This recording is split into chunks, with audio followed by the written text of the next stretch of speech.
Magoffin County, who lost their homes or belongings in last year's flood, say their lives are still not back to normal 1 year later.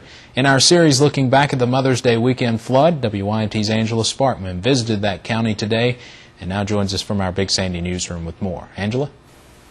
Steve, many of the families affected in Magoffin County have finished cleaning and rebuilding, but they have not finished replacing all of the items lost. They say their lives are just not the same. On the Saturday before Mother's Day last year, heavy rains caused the river to spill over in communities along Route 7. From above, the entire southern part of Magoffin County was part of the river.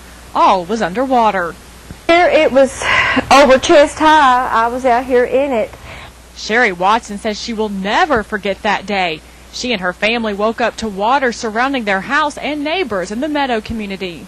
So the water was everywhere. You just looked out and there was water, like from sea to shining sea. Oh, yes, it was coming up real fast. Actually, crews had to use boats to rescue 56 people from homes in Royalton.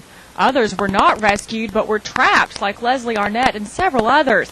The flood washed out the bridge to several homes in Bulware, a memory Arnett says will never fade. 1 minute we looked out the window, the next minute it was just gone. I mean, this whole area was flooded. The families could not get out for several days until the water receded. And our hearts just sunk.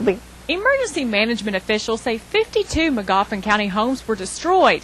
FEMA records show almost 400 in the county suffered damage. Almost all had to trash their belongings. So it was hard losing a lot of that stuff. It took years to accumulate it, and then overnight it was gone. FEMA spent more than $500,000 helping Magoffin County families. Others relied on insurance. Now 1 year later, many of the homes are rebuilt or renovated.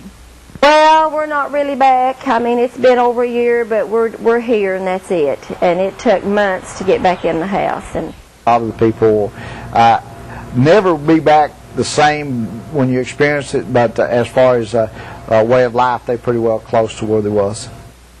A new bridge was finished near Arnett's home about 6 months ago. Half of the water lines in Royalton were destroyed, and officials say all are repaired at the cost of a couple of $100,000.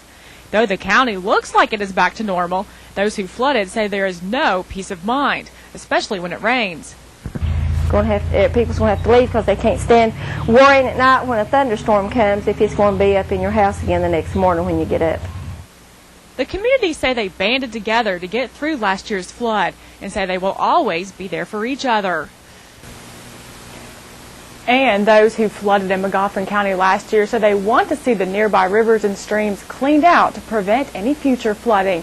In the Big Sandy newsroom, I'm Angela Sparkman. Steve, back to you. Angela, thank you very much. Our series continues tomorrow night in Owsley County. We'll be right back.